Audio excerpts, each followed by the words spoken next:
¿Qué tal? ¿Cómo están? Espero que muy bien. Bueno, en esta sesión vamos a terminar de hablar de esta jerarquía de lenguajes formales y autómatas, de la que hemos venido hablando en las dos sesiones anteriores. Y la agenda viene así. Pues como siempre una motivación.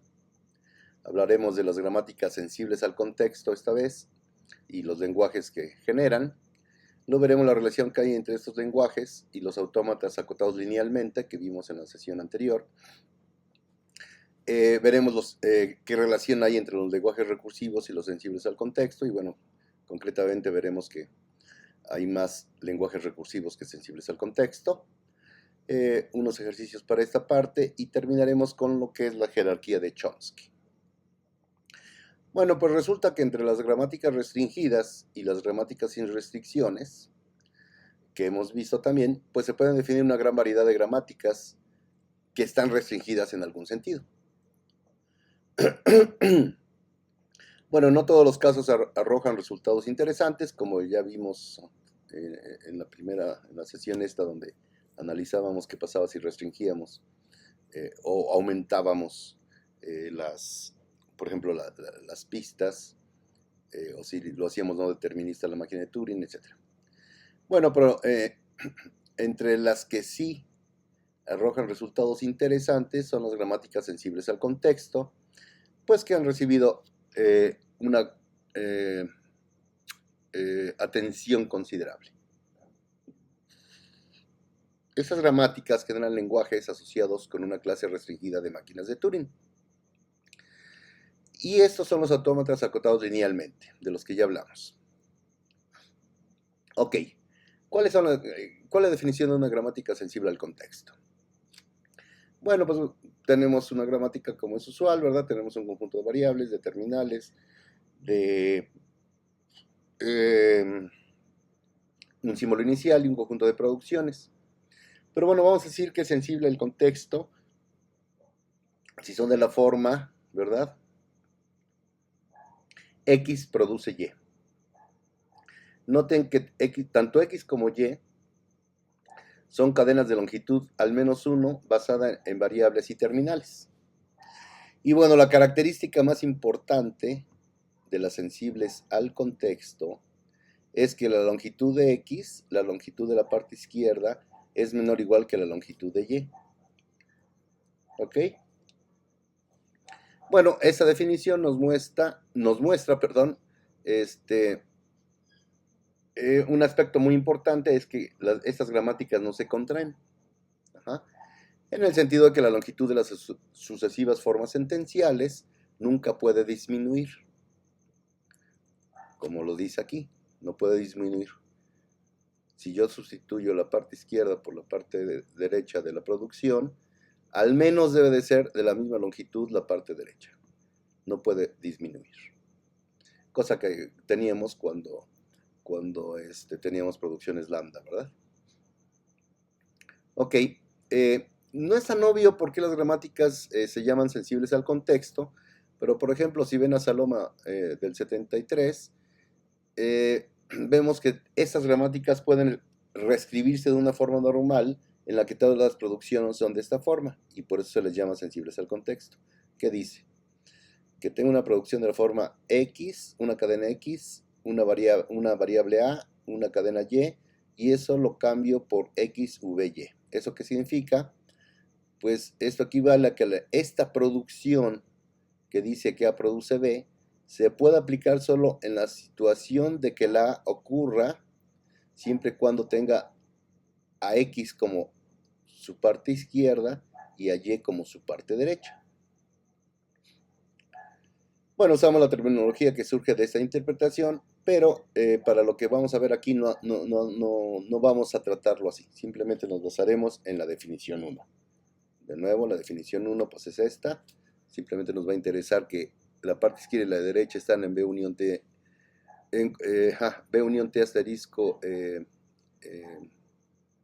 con la cerradura positiva, ¿verdad? Eso quiere decir que no contienen lambda. Y pues esta restricción, vuelvo a insistir, que la longitud de la parte izquierda es menor o igual que la longitud de la parte derecha.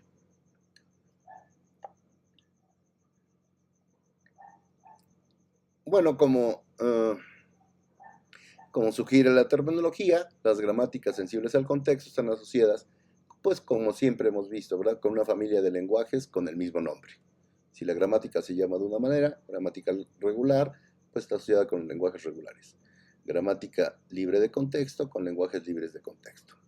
Y bueno, pues obviamente será el mismo caso aquí. Diremos que un lenguaje L es sensible al contexto si existe una gramática sensible al contexto G, tal que el lenguaje generado por G es igual a ese lenguaje que le llamamos sensible al contexto.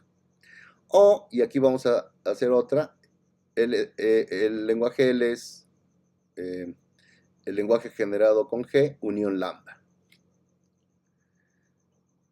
Reintroducimos la cadena vacía, ¿verdad? Habíamos dicho que íbamos a hablar en las gramáticas que hemos hablado últimamente, no tomamos en cuenta que el lenguaje contuviera la cadena vacía, pero bueno, acá lo estamos reintroduciendo. Y bueno, eso implica que no está permitida una producción la definición 1, ¿verdad? Nos implica que no, como no se puede contraer la longitud, no debe de haber una producción de esta forma, que X produce lambda. Por lo tanto, pues como dijimos, una gramática sensible al contexto nunca puede generar un lenguaje que contenga la cadena vacía.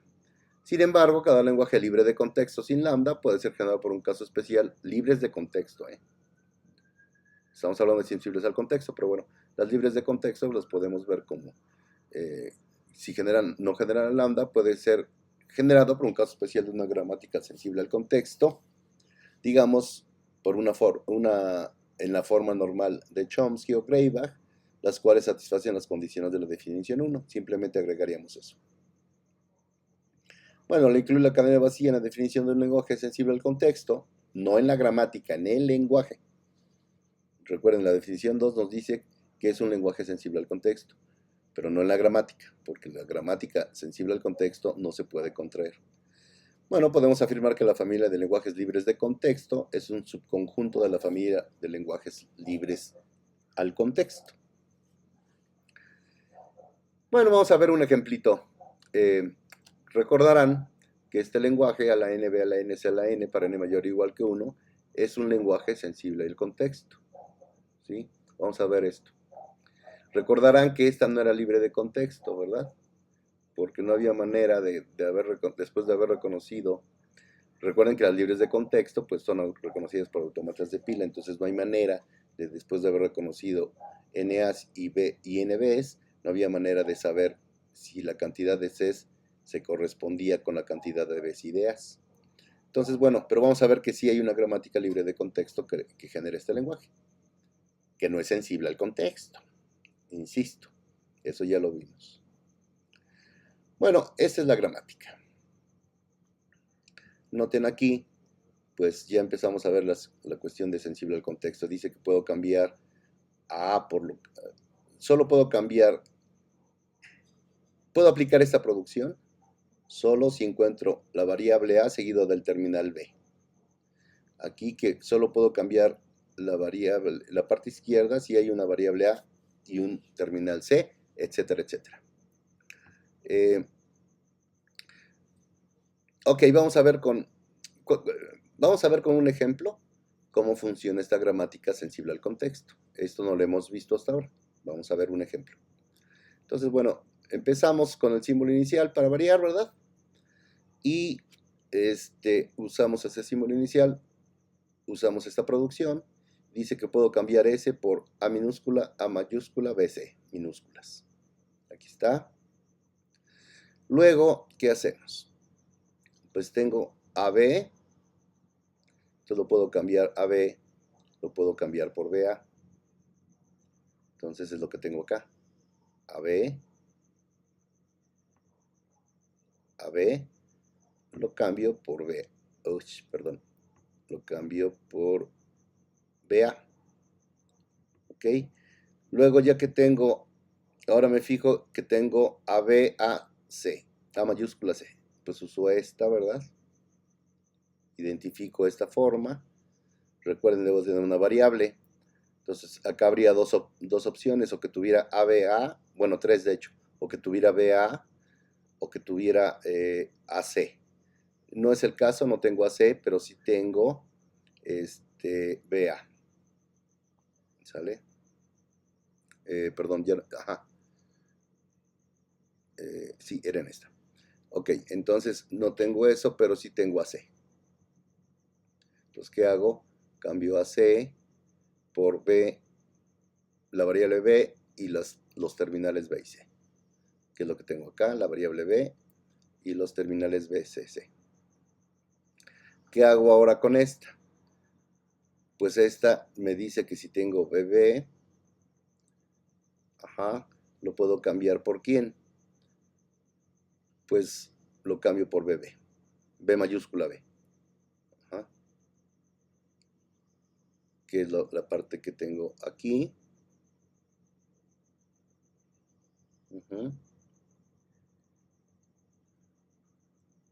Aquí.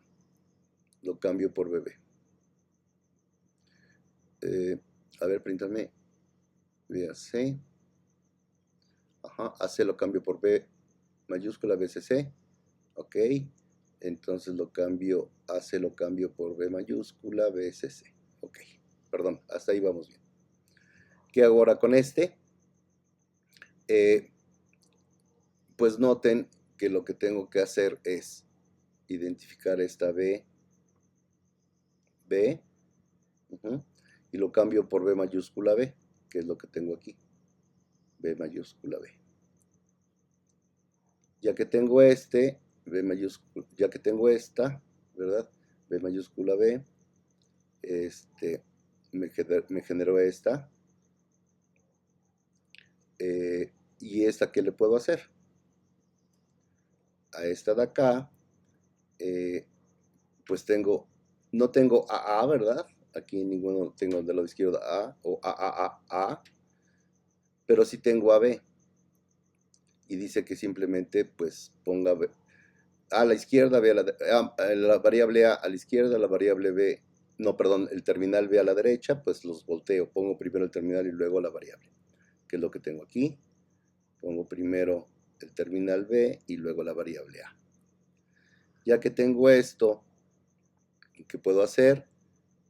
Pues de nuevo identifico aquí y tengo AB, y de nuevo AB, la variable A y el terminal B, pues pongo la variable B y, no, el terminal B, perdón, y la variable A, que es lo que tengo aquí, el terminal B y la variable A.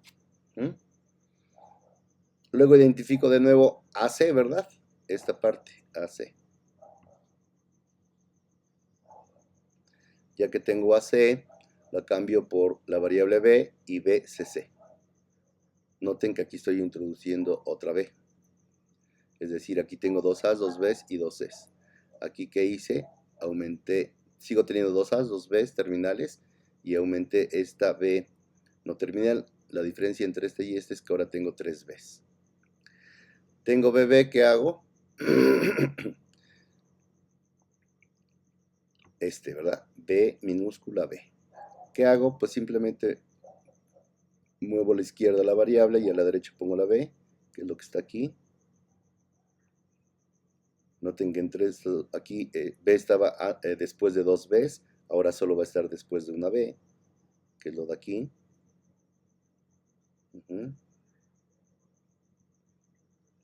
De esta BB paso a B y dejo la otra B. Entonces ya nada más me queda, atrás de la B me queda, de la variable B me queda una B, acá tenía dos.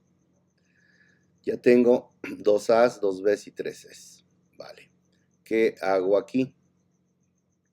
Pues de nuevo, tengo BB, identifico BB y ¿qué hago? Pues dejo B, lo cambio por la variable B y el terminal B, y ahora pues quedo, ya tengo tres B's aquí y tres C's, y solo me queda dos A's, después la variable B. ¿Qué hago en ese caso? Pues esto de acá, ¿verdad? AB lo cambio por AA. Entonces AB lo cambio por AA. ¿Y qué logré? Pues que ahora ya tengo 3A's, 3B, 3C's y los tres son terminales. Podemos ver esto como acá vamos a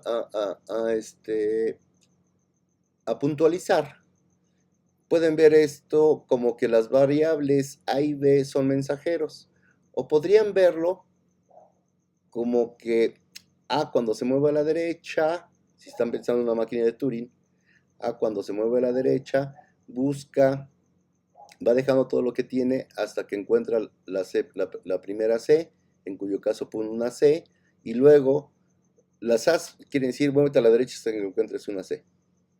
Y las Bs es muévete a la izquierda hasta que encuentres una A. En esencia es lo que está pasando esto. Acá le vamos a llamar mensajeros. A y B son mensajeros. Y lo que ya dije, se crea una A a la izquierda, viaja a la derecha hasta la primera C, donde crea B y C. Luego envía el mensajero B de regreso a la izquierda para crear la correspondiente A. Como ya puso BC, pues tiene que aumentar la A para que tengamos A allá. Cada vez que aumenta una B y una C, pues va a aumentar una A. De tal manera que siempre tenga el mismo número de A's, B's y C's. Entonces pueden verlo, una forma es verlo como un mensajero, la A se mueve a la derecha hasta encontrar una C y deja BC, la A se mueve hacia la izquierda hasta que encuentra una A y deja la A. Entonces, pues pueden verlo como, eso hacíamos, ¿verdad? En las máquinas de Turing nos íbamos hasta la derecha, que encontrábamos algo, nos regresábamos a la izquierda. Ok, ¿qué es lo que dice? Es muy similar este proceso al proceso o la forma en que programamos una máquina de Turing para que acepte L. Bueno, el lenguaje anterior no es libre de contexto, entonces vemos que la familia de lenguajes libres de contexto es un subconjunto propio de la familia de lenguajes sensibles al contexto. Acabamos de mostrar una gramática libre de contexto que genera un lenguaje que no es libre de contexto, ¿sale? Entonces, por lo tanto, los libres de contexto son un subconjunto propio de los sensibles al contexto. Bueno, también mostramos en el ejemplo 1, pues, que no es fácil encontrar una gramática sensible al contexto, incluso para ejemplos relativamente simples. Ahorita vimos este ejemplo, que es muy simple, es el primero, pero intuitivamente, bueno, ya con la explicación, pues sí debemos, ok, sí es cierto. Pero encontrar una gramática sensible al contexto no es tan fácil. Y bueno, a menudo la solución se obtiene más fácilmente, comenzando con un programa de máquina de Turing y luego encontrando una gramática equivalente para él, como le hicimos la vez pasada, en los teoremas de la vez pasada, las construcciones que hicimos en la sesión anterior. Bueno, algunos ejemplos pues, mostrarán que siempre que el lenguaje sea sensible al contexto, la máquina de Turing correspondiente tiene requisitos de espacio predecibles. ¿Se acuerdan? En particular, puede verse como un autómata acotado linealmente. Ok, entonces nuestro primer teorema nos dice que para cada lenguaje sensible al contexto L, que no incluya lambda, existe un autómata acotado linealmente M para el cual ese lenguaje sensible al contexto, pues no es más que el lenguaje generado por ese autómata acotado linealmente. Recuerden, el autómata acotado linealmente no es más que una máquina de Turing donde está restringido el espacio de la cinta que se puede utilizar. Solo depende de la gramática y de la longitud de la cinta. Entre más grande sea la longitud de la cinta, no, perdón, la longitud de la palabra de entrada. Entre más grande sea la longitud de la palabra de entrada, más espacio tendremos. Y bueno, ya platicamos con suficiente profundidad la vez pasada de eso. Bueno, entonces vamos a demostrar esto. Bueno, entonces si él es sensible al contexto, pues debe existir una gramática sensible al contexto para ese lenguaje sin lambda. Esa es la definición, ¿verdad? Bueno, entonces vamos a mostrar que las derivaciones en esta gramática pueden ser simuladas por un autómata acotado linealmente. ¿Qué debemos de considerar? Bueno, el autómata acotado linealmente va a tener dos pistas, una que contiene la cadena de entrada W, la otra que contiene las formas sentenciales derivadas usando G. Debemos de tener en cuenta esto que es muy importante, que ninguna forma sentencial puede tener una longitud mayor que W por la definición de gramática sensible al contexto o de lenguaje sensible al contexto. Otro punto a tener en cuenta es que un autómata acotado linealmente, por definición, es no determinista. ¿Esto qué significa? Que podemos afirmar que siempre se puede adivinar la producción correcta y que no es necesario buscar alternativas improductivas. ¿Se acuerdan del arbolito que decíamos? Pues si está ahí, debe haber un caminito, ¿verdad? En ese árbol de derivaciones que genera un no determinista. Alguna de ellas debe de ser la buena y no puede ser mayor que W. Por lo tanto, el autómata acotado linealmente no va a usar más espacio del requerido. Bueno, entonces, por esto que acabo de decir, el cálculo que se describió en el teorema 1 de la sesión anterior, que decía que cualquier lenguaje generado por una gramática sin restricciones es enumerable de forma recursiva, entonces puede realizar sin usar espacio, excepto el que originalmente ocupaba W. Es decir, se puede realizar mediante un autómata acotado linealmente. Esa era la definición de un autómata acotado linealmente, que no puede ocupar más espacio que el tamaño de la entrada. El teorema 2 pues, nos dice, en el otro sentido, si un lenguaje L es aceptado por algún autómata acotado linealmente M, entonces existe una gramática sensible al contexto que genera a L. Nuevamente, ¿verdad? Podemos usar la construcción del teorema 2, ¿verdad? Que decía que para cada lenguaje L recursivamente enumerable existe una gramática G sin restricciones, tal que G es igual a L de G. Bueno, todas las producciones que generamos para el teorema 2, ¿verdad? No se contraen, excepto, si se acuerdan, pues que la celda vacía la podíamos, o perdón, el símbolo que marcábamos como celda vacía, recuerden que era una codificación el teorema este teorema 2 nos decía cómo codificar el comportamiento de la máquina de Turing mediante la gramática. Entonces la única regla de producción que teníamos era que la celda vacía, ¿verdad? Nos daba lambda. Pero esa producción la podemos omitir. ¿Por qué? Pues porque nosotros decimos que no se contraen las gramáticas sensibles al contexto y por lo tanto, ¿verdad? Nunca nos vamos a mover fuera de los límites de la entrada original. Ese era el argumento que usábamos allá. Aquí simplemente decimos que pues no es el caso aquí, ¿verdad? No tenemos esa restricción en las sensibles al contexto. Entonces, bueno, la gramática obtenida por la construcción sin esta producción innecesaria no se contrae y por lo tanto, pues como ya dije, eso garantiza lo que afirma el teorema. Bueno, el teorema 2 nos dice que cada lenguaje sensible al contexto es aceptado por alguna máquina de Turing y por lo tanto es recursivamente enumerable. Bueno, muy bien, pero vamos a ver el siguiente teorema. ¿Qué dice el siguiente teorema? Pues que todo lenguaje sensible al contexto es recursivo. ¿Sí? Esto garantizaba que era recursivamente enumerable. Pues todavía, ¿recuerdan? Los recursivamente enumerables es de que había una máquina de Turing que aceptaba. Los recursivos es que hay una máquina de Turing que acepta o rechaza la cadena, es decir, tenemos un algoritmo de pertenencia.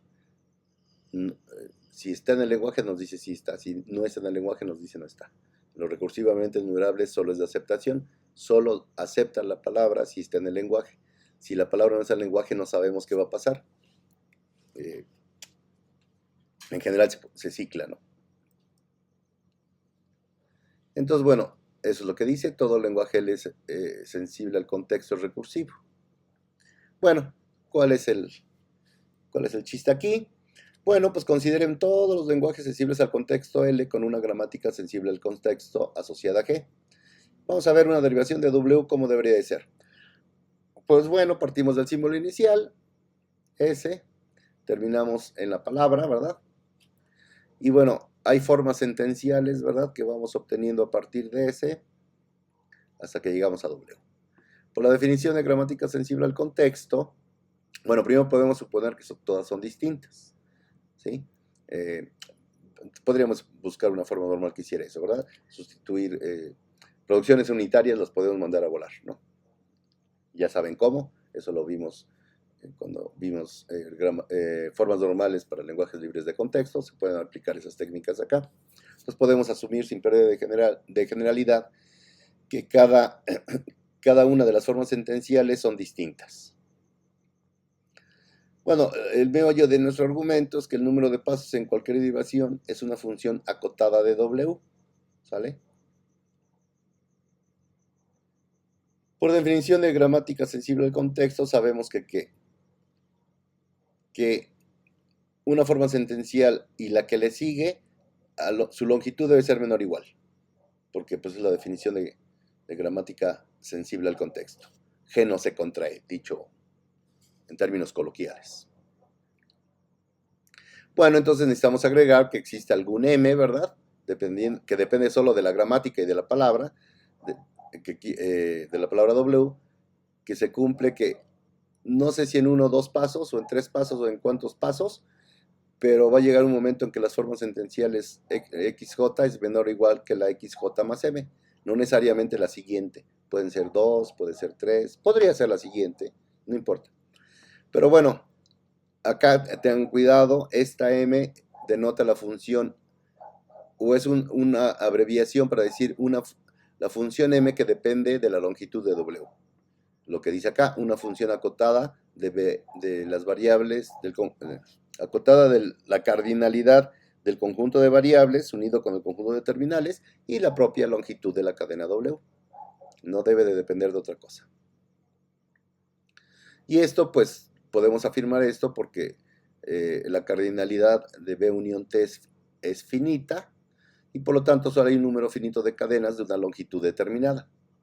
¿Sale? Siempre va a ser así. Recuerden, eso le llamábamos orden propio. ¿Se acuerdan cuando enumerábamos y decíamos, le vamos a llamar orden propio? Y era primero genero las cadenas de longitud 1, todas las cadenas de longitud 1, luego todas las de 2, las de 3, etcétera, etcétera, etcétera. Bueno, entonces por lo tanto la longitud de una derivación de W en L es como máximo, pues la longitud de W por la función, ¿verdad? Que depende solamente pues de la propia longitud de W. ¿Ah? No puede ser más grande que eso. Ya que sabemos eso, pues esto nos da inmediatamente un algoritmo de pertenencia para L. ¿Cómo lo hacemos? Pues comprobamos todas las derivaciones de longitud podemos enumerarlas, ¿verdad? Y checamos todas, tengo una luz de entrada, entonces puedo generar todas las cadenas, puedo hacer una máquina de Turing que me genere todas las cadenas, ¿verdad? Hasta que llegue a esta cantidad, la longitud de W por esa función que hemos dicho que existe. Y bueno, dado que el conjunto de proposiciones G es finito, pues solo hay un número finito de estos. Si alguno de ellos da W, ¿verdad? Pues entonces decimos que W está en L. De lo contrario, pues no está en L. Entonces, hemos demostrado pues que este conjunto es recursivo, ¿verdad? Lo que queríamos demostrar. Que todo lenguaje sensible al contexto es recursivo. ¿Por qué? Pues porque podemos generar un algoritmo de pertenencia, no solo la aceptación. ¿Ok? Bueno, esto podría aparentar que todos los lenguajes recursivos son generados o son sensibles al contexto. Bueno, pues vamos a ver que no es así. Hay un lenguaje recursivo que no es sensible al contexto. Bueno, vamos a considerar el lenguaje de todas las gramáticas sensibles al contexto sobre el conjunto de terminales AB, ¿no? Si habláramos de gramáticas, pues diríamos que, si habláramos de autómatas, diríamos que el alfabeto de entrada es AB. Bueno, entonces podemos usar una convención en la que cada gramática tiene un conjunto de variables de la forma, pues B sub 0, B sub 1, B sub 2, etc. Entonces, cada gramática sensible al contexto está completamente especificada por sus producciones. Podemos pensar de ellas como si estuvieran escritas en una sola cadena. X1 produce Y1, uso punto y coma para separar una producción de otra, X sub 2 produce Y sub 2, etc. X sub M produce Y sub M. Es decir, de nuevo, vamos a codificar. ¿Cómo vamos a codificar? Es decir, vamos a codificar a las gramáticas sensibles al contexto, que están basadas en AB. Recuerden cuando vimos máquinas de Turing, es suficiente 2 símbolos para codificar cualquier máquina de Turing. Vamos a hacer una codificación acá.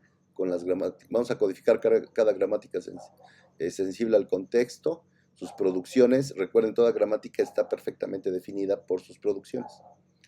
Entonces, vamos a hacer eso. Vamos a codificar. ¿Cómo vamos a codificar? Pues aplicamos el siguiente homomorfismo. El terminal A lo pongo como 010, el terminal B como 0110, el símbolo de producción, la flecha derecha, sobre 0, 1, 1, 1, 3 unos, 0, 1, 1, 1, 0. El punto y coma que separa cada una de las producciones por 0 y 4 unos, 0, 1, 1, 1, 1 y 0. Y cada una de las variables, ¿verdad? Recuerden, por eso las numeramos desde b sub 0 hasta etcétera. La b sub 0, pues le sumo 5, ¿verdad? Para que no se confunda con el punto y coma, porque el punto y coma tiene 4 unos. Está rodeado de ceros, todas están rodeadas de ceros, pero el punto y coma hay 4 unos. Entonces la variable b sub 0 pues va a tener 5 unos, la variable b sub 1 tendría 6 unos, la variable b sub 2 tendría 7 unos, etcétera, etcétera, etcétera. Entonces, ¿qué tengo con esto? Pues que cualquier gramática sensible al contexto se puede representar de forma única mediante una cadena dada por 0, 1, 1, asterisco 0 y muchas veces, ¿verdad? Noten que esto caracteriza todas estas formas y bueno, el asterisco de afuera es pues por esto, ¿verdad? Porque 0, 1, 1, asterisco 0 me codifica una producción, solo una producción. Y bueno, el asterisco acá lo necesito pues para que me produzca al menos, noten que aquí esto me dice que al menos hay una producción. ¿Ok? Bueno. Y bueno, esta codificación o esta representación es invertible en el sentido de que dada dicha cadena, hay como máximo una gramática sensible al contexto correspondiente. Bueno, de nuevo, introducimos un orden propio sobre 0,1 más, de modo que podemos escribir cadenas en el orden W1, W2, etc. Así como cuando enumeramos máquinas de Turing, ahora estamos enumerando gramáticas sensibles al contexto. Y bueno, como sabemos, una cadena WJ puede no definir una gramática sensible al contexto. No importa, eso vimos que no importaba. Había máquinas de Turing o cadenas que no codificaban ninguna máquina de Turing. Aquí puede haber cadenas que en ese lenguaje que no producen una gramática sensible al contexto. Pero si lo hace, a esa gramática le vamos a llamar G sub J. Si la cadena WJ define una gramática sensible al contexto, a esa gramática le llamamos G sub J.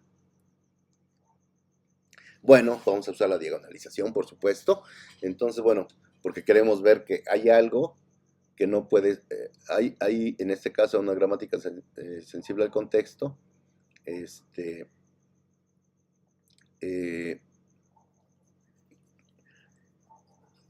hay un lenguaje recursivo que no es sensible al contexto, ¿ok?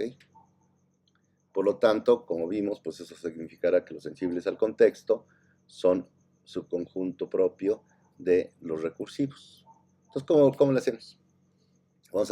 Vamos a ver este lenguaje L, ¿sale? L son todas las palabras W sub I, tal que W sub I define una gramática sensible al contexto G sub I, pero si define una gramática G sub I, vamos a meterlo en L si W sub I no está en el lenguaje que genera a esa G sub I que codifica W sub I.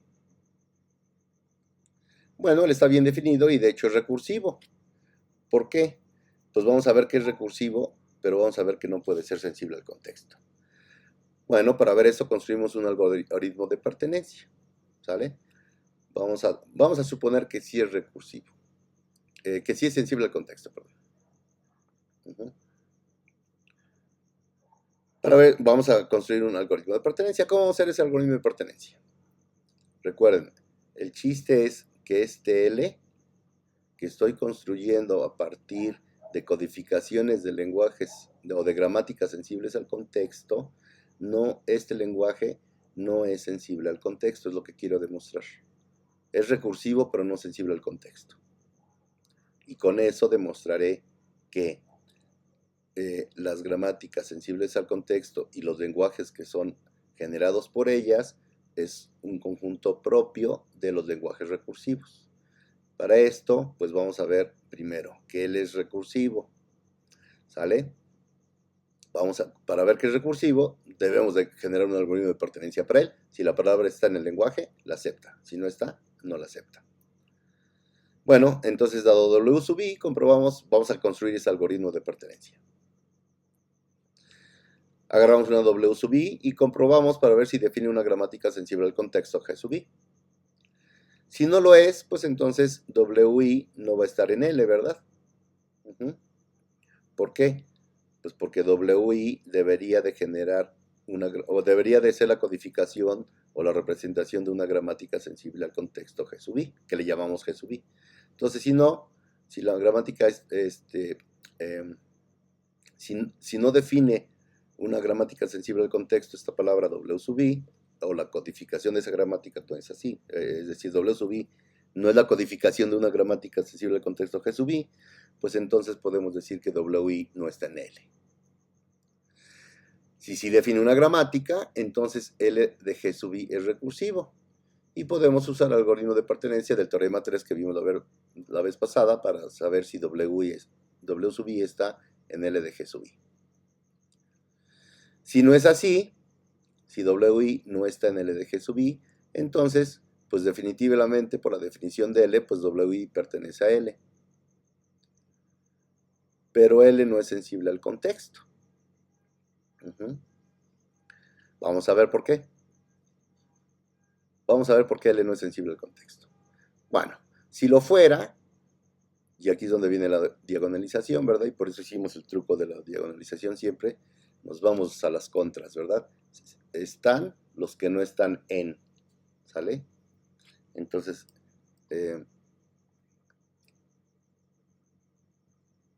ok, no es sensible al contexto L, y bueno, si lo fuera, pues existiría un WJ, ¿verdad? Tal que ese WJ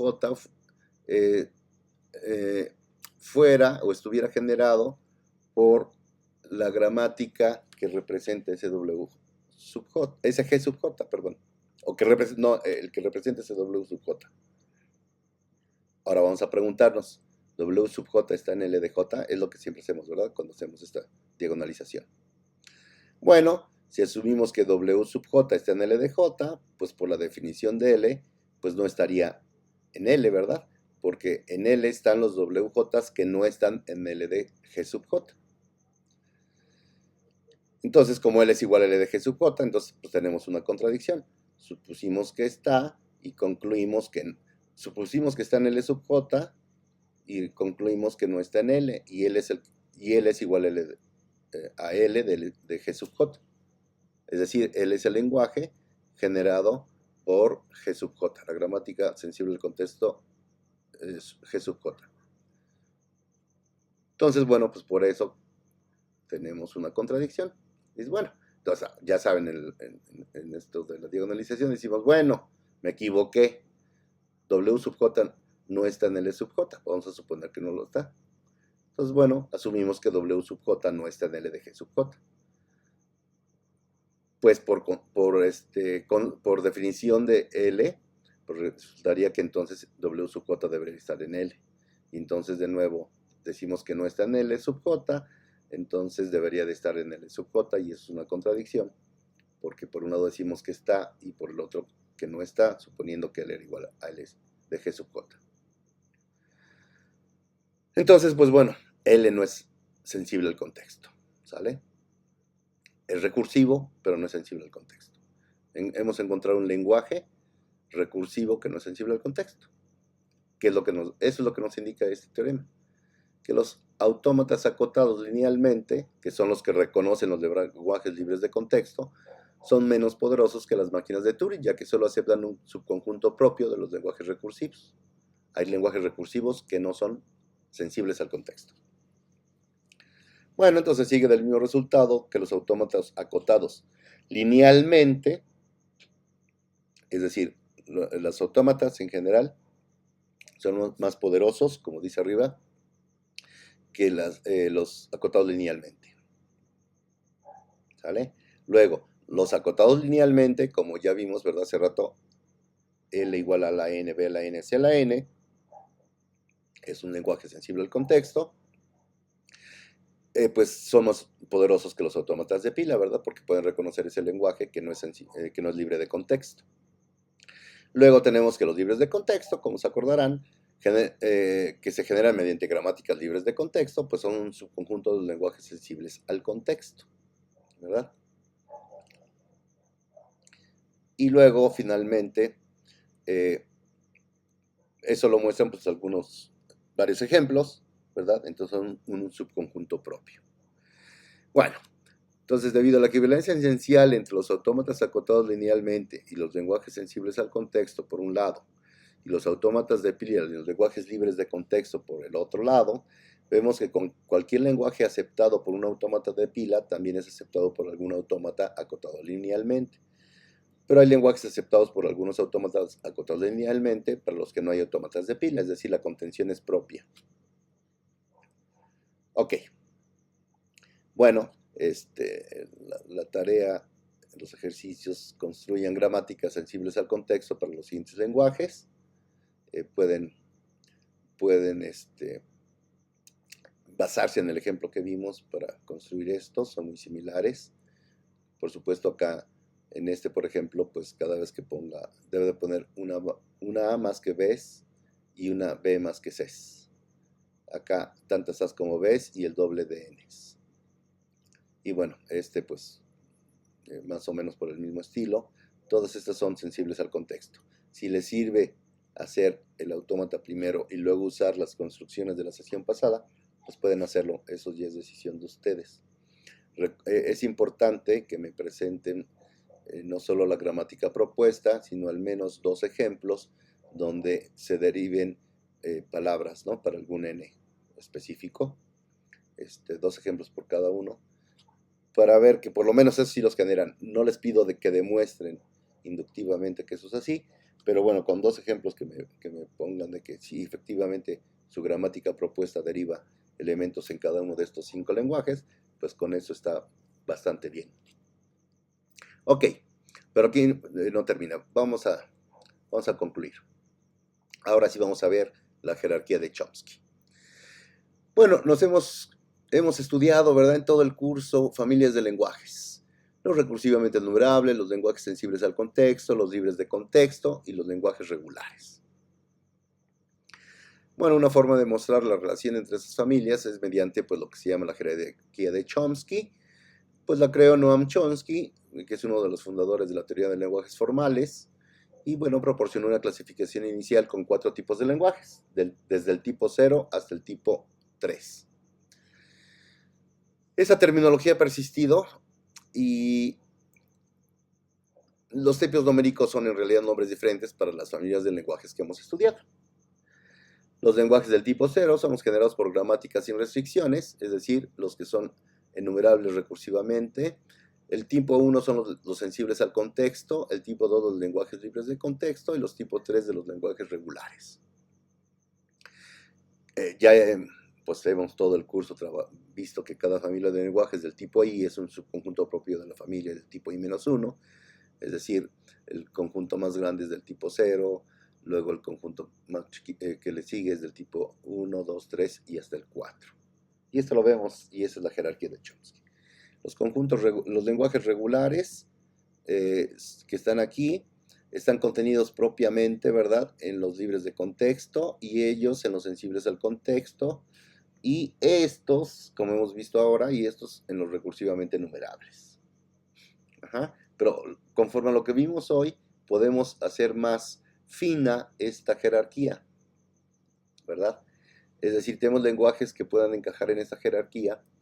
¿Y cuáles son? Pues los lenguajes deterministas libres de contexto, ¿verdad? Recuerden, en el caso de los libres de contexto, el no determinismo es más poderoso que el determinismo.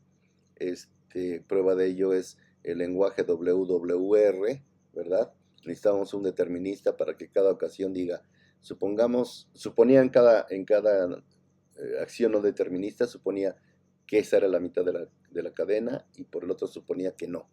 Así, y ya obviamente iba a haber cuando realmente le atinara, vamos a decirlo así, que estábamos a la mitad de WWR, pues entonces en ese momento funcionaba nuestro autómata de pila no determinista. Entonces, bueno, dentro de los no deterministas están los deterministas libres de contexto y luego pues los recursivos, ¿verdad? Que son para los cuales puedo definir un algoritmo de pertenencia, no solo de aceptación. Máquinas de Turing que nos dan un algoritmo de pertenencia, no solo de aceptación. Entonces nuestra jerarquía de Chomsky extendida pues queda de esta manera. Tenemos los lenguajes recursivos como pues digamos el conjunto más pequeño. Luego los deterministas libres de contexto, que están contenidos en los libres de contexto. Recuerden que definimos los libres de contexto como no deterministas de entrada. Luego los sensibles al contexto. Y luego acabamos de ver, ¿verdad? En esa sesión que hay lenguajes sensibles al contexto. Perdón, que hay lenguajes recursivos que no son sensibles al contexto. Por lo tanto, los recursivos por los cuales hay algoritmos recursivos, hay lenguajes para los cuales hay un algoritmo de pertenencia, que eso define a los recursivos, a los de aquí. Acabamos de verlo, ¿verdad? Definimos un lenguaje que no es sensible al contexto, pero sí es recursivo. Pudimos definir un algoritmo de pertenencia para él, pero no puede ser sensible al contexto. Y bueno, como ya sabemos, pues de eso ya no los da de por sí. Los recursivos son un subconjunto propio de los recursivamente enumerables. Para estos hay algoritmos de pertenencia y para estos solo hay algoritmos de aceptación. Muy bien. Resumiendo, hemos explorado las relaciones entre varias familias de lenguajes y sus autómatas asociados. Hemos establecido una jerarquía de lenguajes y clasificamos a los autómatas por su poder como aceptadores de esos lenguajes. Bueno, las máquinas de Turing son más poderosas que los autómatas acotados linealmente, que a su vez son más poderosos que los autómatas de pila y que a su vez, ¿verdad? Hasta abajo en la jerarquía se encuentran los aceptadores finitos, pues con los que comenzamos nuestro estudio. Es decir, casi terminamos con lo que empezamos. Digo casi terminamos porque vamos a ver que hay lenguajes que no son recursivamente enumerables, es decir, hay procedimientos que no pueden ser algorítmicos. Bueno, eso lo veremos ya para concluir el curso, la siguiente sesión. Por lo pronto, pues ya saben, muchas gracias por su atención. Cuídense mucho y nos vemos en la siguiente sesión. Muchas gracias.